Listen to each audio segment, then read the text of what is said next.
If you saw a lioness collapse outside your hospital doors, would you run or kneel? The wind was cruel that morning, the kind that numbs your fingertips even through gloves. Emily, a trauma nurse of 23 years, had just finished a grueling double shift. Her mind was foggy with exhaustion, her hands still smelling faintly of antiseptic. As she stepped out for a breath of fresh air, she noticed something unnatural sprawled on the snowy pavement. Not a homeless person, not a stray dog, a lioness, majestic, massive, and motionless. Emily's first instinct wasn't fear, it was confusion. Her heart slammed against her ribs as she stumbled forward, her boots crunching over ice. The animal's fur was matted with blood and dirt, her sides heaving in shallow breaths. A ring of frost outlined her eyes. Someone screamed behind her, but Emily barely heard it. She was already dropping to her knees. She had spent decades patching up human bodies, but never had anything in her life prepared her for this. Just hours earlier, Emily had been comforting a child whose mother didn't survive a crash. The grief was still clinging to her like a second skin. Her own daughter, Lucy, had stopped calling months ago after one bitter argument too many. The loneliness had become routine, so when she looked into the lioness's eyes, wide, gold, terrified, it didn't feel like danger. It felt like recognition. Two wounded creatures meeting in the cold. Animal control was nowhere in sight. Cell signal was spotty at best. The nearest wildlife center was over 60 miles away.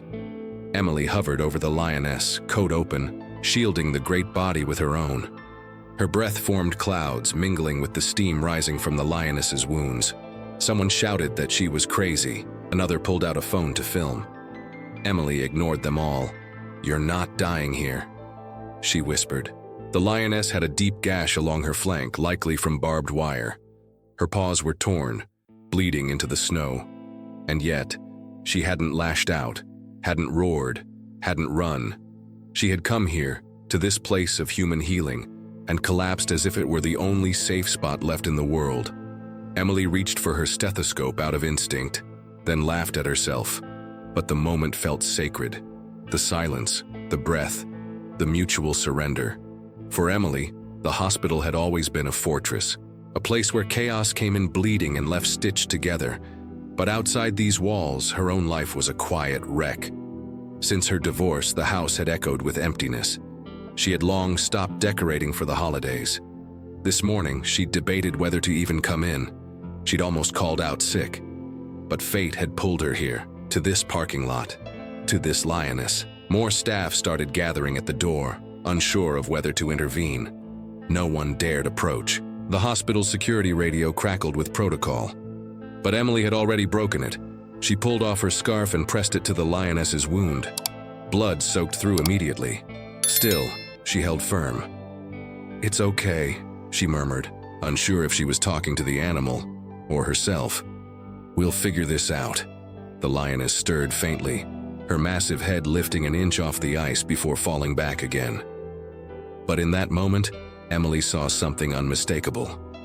Trust. A quiet agreement passed between them. She wasn't just helping, she was being chosen. For the first time in years, Emily felt purpose surge through her in a way no patient chart ever had. She was no longer a nurse on autopilot. She was a woman answering a call. Just then, a low sound rumbled from the lioness's throat. Not a growl, but a cry. Deep, desperate, and utterly maternal. Emily froze. Then she heard it. Faint at first, barely audible over the wind.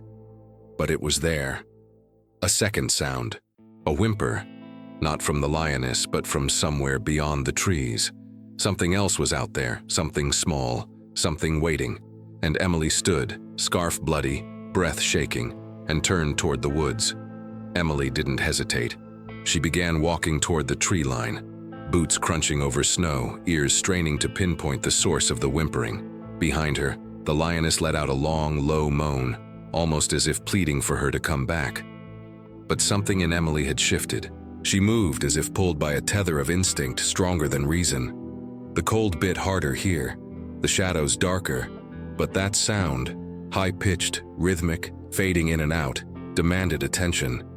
She had heard it before, in trauma wards, in neonatal units. the cry of a creature too young to understand its own pain. And now, nestled in a clearing behind a fallen log, she found them. 2 lion cubs, curled together, shivering, too weak to stand. The cubs were barely a few weeks old, still covered in that faint fuzzy coat that looked more like velvet than fur. One of them lifted its head, eyes cloudy, while the other barely moved at all. Emily dropped to her knees without thinking, her breath hitching as she reached out. They didn't recoil. They didn't have the strength. She gathered them slowly, carefully into her arms, feeling their bony ribs under her fingertips. They were cold as stone. She wrapped them inside her coat, pressing them close to her body. A nurse's arms were trained to carry life and loss in equal measure. But this was different. This wasn't protocol. This was primal. This was a mother's panic inside a stranger's heart. When she returned to the parking lot, the lioness lifted her head weakly. Her eyes locked onto Emily's coat. Something inside her seemed to register. A rumble passed through her body. It was faint, but unmistakable. A greeting, a plea. Emily knelt again, unzipping her coat just enough to let the lioness see what she carried. The mother's gaze didn't move. She just breathed, slow and labored, eyes fixed on her young. A nurse on standby muttered something about letting nature take its course. But Emily didn't respond. Nature had already taken its course, and that course had brought a dying mother lion to a human hospital, as if asking for mercy. Emily decided right then, mercy would be given. Animal control had finally arrived. 2 trucks, a vet, and a tranquilizer specialist. They came in with wary eyes and heavy equipment, moving slow like people afraid to startle death itself. Emily stood in front of the lioness, arms still around the cubs. "She came here for a reason," she said, voice firm, loud enough for them to hear but soft enough not to scare the animal beside her. "You're not putting her down." The lead agent hesitated, visibly uncomfortable. "This wasn't in any manual. Not a call you trained for." Emily added, "You touch her like a threat, she'll die. Not because of the wound, because she's got nothing left to trust." And then she said the thing that silenced everyone. "But she trusted me." The vet, an older woman with silver hair and dessert-hardened skin, stepped forward gently. She didn't argue.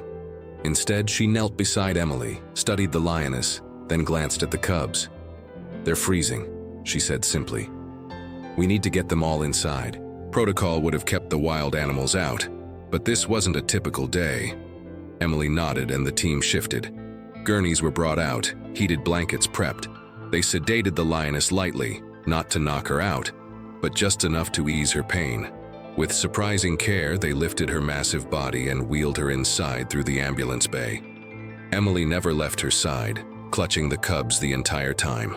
Inside the ER, chaos reigned for a moment. Nurses gasped, security scrambled to redirect patients, and a few doctors protested loudly. "You can't bring a lion into a hospital," someone shouted. Emily ignored them. She was already in a treatment bay, instructing the vet, preparing warm fluids, setting up space heaters. One cub had started crying again, a thin, pitiful sound that cut through the beeping monitors and fluorescent light hum. Emily held it closer, whispering as if it were her own, "You're safe now. You're warm. I've got you." In that moment, she didn't care what policies she was breaking. These lives needed her, and for the first time in years, she needed them too. Hours passed in a blur of motion. The vet stitched the lioness's wound with precision, while Emily fed the cubs warmed formula through a syringe. The mother stirred restlessly each time one of the babies cried, even through sedation. Her eyes fluttered open at one point and landed on Emily, not with aggression, but with recognition. It wasn't just trust anymore. It was gratitude. The hospital director showed up in a rage, threatening disciplinary action. Emily looked him in the eye and said, "Do what you need to do, but I'm not abandoning her." He stared for a long moment, then turned and walked away without another word. By the end of the night, the lioness was stable. The cubs were nestled in warm towels, bellies round from formula. Emily sat beside them, arms sore, eyelids heavy, heart cracked wide open. No one had come to relieve her. She hadn't asked. Her phone buzzed on the counter, screen lighting up with a text from her daughter. Just one word. "Mom?" Emily stared at it, chest tightening. She didn't reply. Not yet. She watched the cubs breathe, watched the mother begin to stir again. Everything inside her said this was just the beginning. This moment, this choice, it had changed something fundamental. She would never walk away again. And neither would the lioness. Just before dawn, she stirred more fully, groggy but alert. Emily sat close, calm but ready to move. The big cat raised her head, blinked slowly, and turned toward the cubs resting beside Emily's knee. She didn't growl. She didn't flinch. She extended her massive paw just an inch and let it rest near them. Then her gaze moved to Emily once more. Something passed between them, an unspoken vow. The wild had come seeking help, and the human who had almost forgotten how to feel had remembered. The lioness closed her eyes, no longer from pain but from peace, and Emily finally allowed herself to cry, not the quick, silent tears of a tired nurse, but the deep, shaking sobs of someone who had carried too much for too long. She wasn't crying for the lioness, she was crying with her. Two mothers, two survivors. One story now intertwined forever. By sunrise, the hospital bay no longer smelled of antiseptic and steel. It smelled of fur, formula, and something older, something ancient and warm. Emily hadn't left her post for over 10 hours. A volunteer brought her coffee, but it went cold untouched. Her entire being was focused on the three creatures now breathing softly under heat lamps. The lioness, sedated but responsive. The cubs, still fragile but nursing from bottles she cradled like memories. The hospital had shifted too. What had begun as confusion and policy panic had now become reverence. Doctors passed by quietly. A janitor left a blanket on the floor near Emily's chair. No one dared tell her to stop. News traveled fast. By mid-morning, a local reporter showed up, then another. Someone leaked a photo of Emily cradling the cubs, her eyes red from tears, the lioness's paw inches from her boot. It went viral in hours. The story caught like wildfire. Wounded lioness walks to hospital, finds compassion in trauma nurse. Emily's phone was buzzing nonstop now. Calls, texts, requests. Her daughter called twice. She let it ring. Not out of anger, out of awe. She didn't know how to talk yet. Not until she could explain who she was becoming. This wasn't a nurse's act. This was a woman breaking open. The wildlife center arrived late in the afternoon with a transport crate and a plan. The mother and cubs would be taken to a sanctuary 2 hours north, a place with enough space, care, and expertise to keep them alive.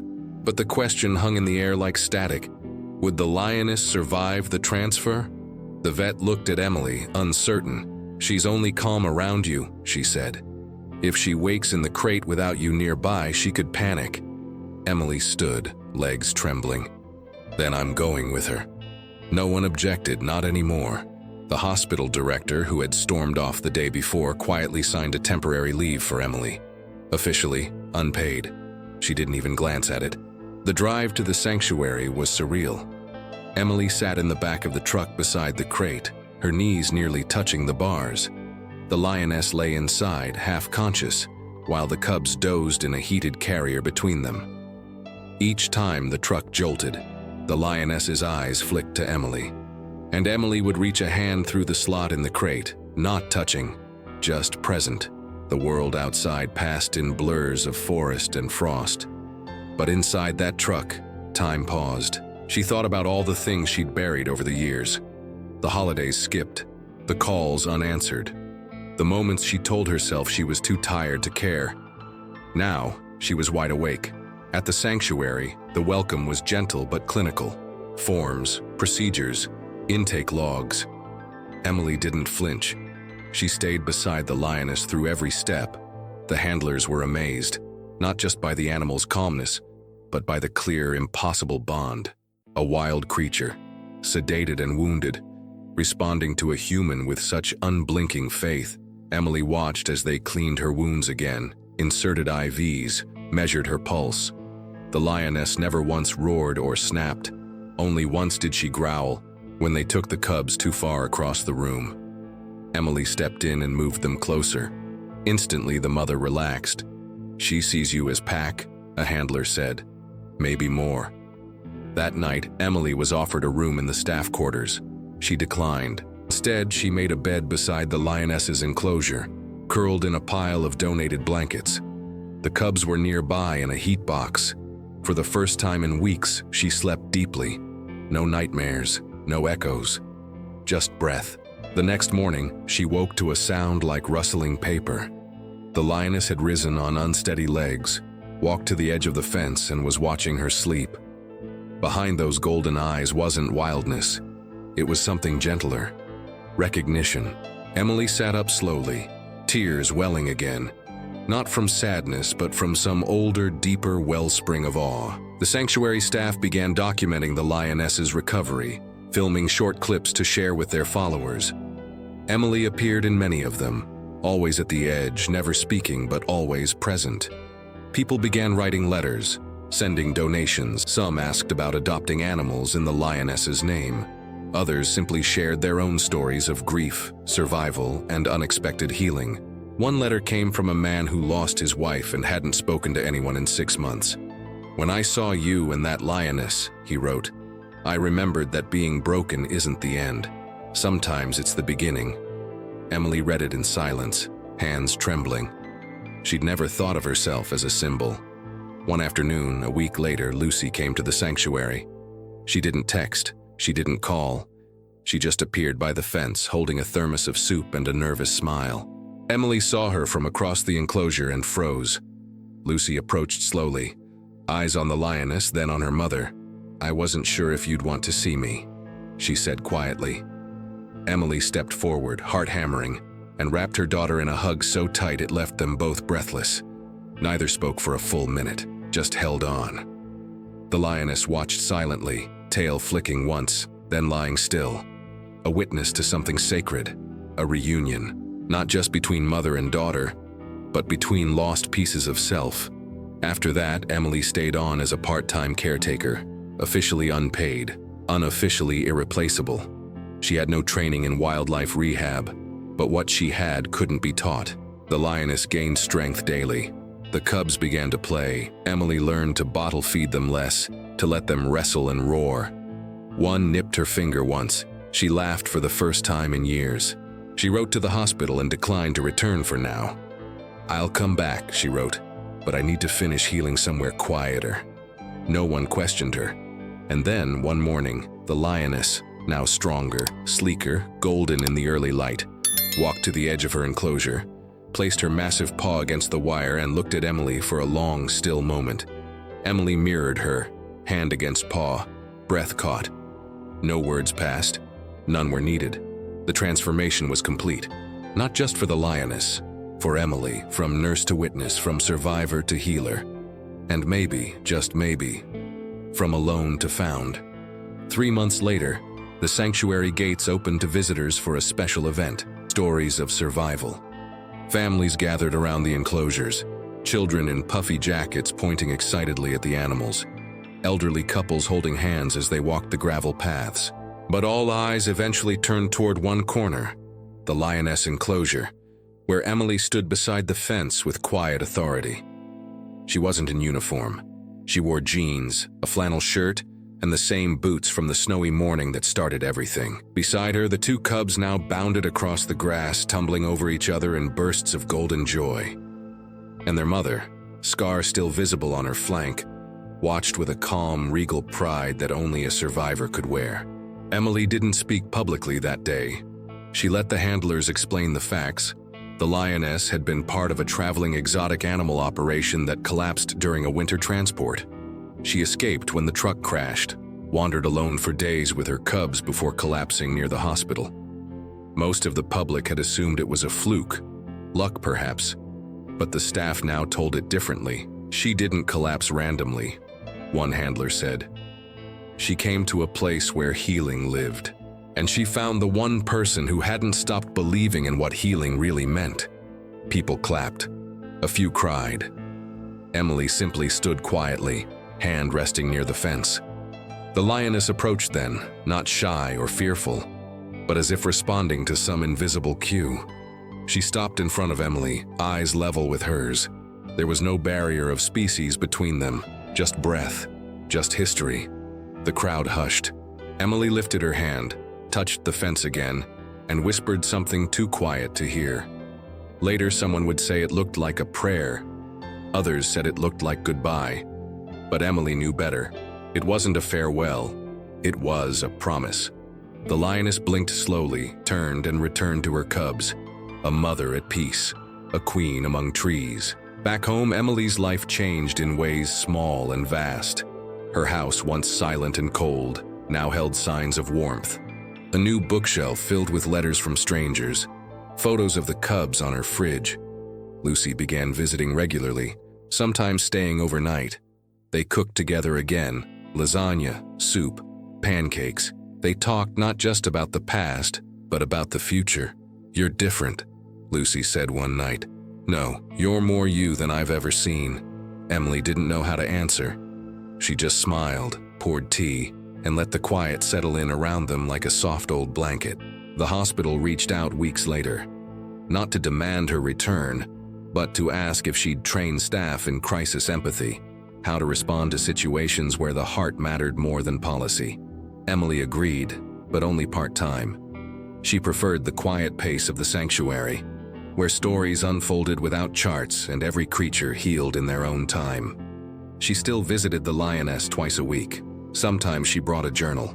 Sometimes she just sat, watching the wind shift the grass as the cubs grew strong. Each visit was a meditation, not to remember trauma, but to honor transformation. The sanctuary invited her to speak at a national conference on human-animal trauma bonds. She hesitated, then said yes. On stage, she told the story in clear, steady words, not as a nurse, but as a witness to something sacred. "She didn't just find me," Emily said to the crowd. "She reminded me who I was before I forgot, and who I could still become." The room was silent when she finished. Then slowly, the applause began. No one stood at first. Then everyone did. Not because it was dramatic, because it was true. Word of Emily's story inspired others. A retired Marine adopted an abandoned pit bull and started a veteran therapy group. A hospice nurse in Kansas began hosting grief walks with shelter dogs. A widower in Vermont started writing children's books about wildlife rescue. They all reached out to Emily, thanking her not for saving a lion, but for reminding them that broken things aren't always lost. Sometimes they're just waiting to be seen. She wrote back to every single one, not long letters, just one sentence. "She didn't find me by accident." The lioness was eventually named Amara, a Swahili word meaning grace through struggle. It fit her perfectly.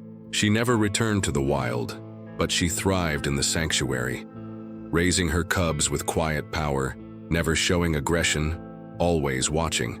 When Emily visited, Amara always approached the same corner, always placed her paw against the fence, and Emily always came close, matching her hand to the spot, eyes closed as if in prayer. One of the handlers once asked, "Do you think she remembers everything?" Emily just nodded. "She remembers the part that mattered." On the one-year anniversary of that morning in the snow, Emily sat by the fire with Lucy, a photo of Amara on the mantel. Outside, the snow was falling again, gently. "Funny," Lucy said. "That lioness didn't just walk to a hospital. She walked into your life." Emily looked at the fire, then back at her daughter. "She didn't just save a nurse," she whispered. "She saved a mother. She saved a heart that had forgotten how to love without fear." And then, as the fire crackled and the wind howled outside, Emily whispered one last truth. She didn't just find help that day, she gave it. And so the story lived on. Not as a headline, not as a viral clip, but as a legacy. Of a woman who knelt in the snow, of a lioness who cried instead of roared, of cubs that grew up safe, of wounds that were seen and believed, and of a bond that defied logic, distance, and fear. Emily didn't just save a lion, and Amara didn't just seek shelter. They found each other, and in doing so, they reminded the world. Healing is always possible, especially when no one expects it.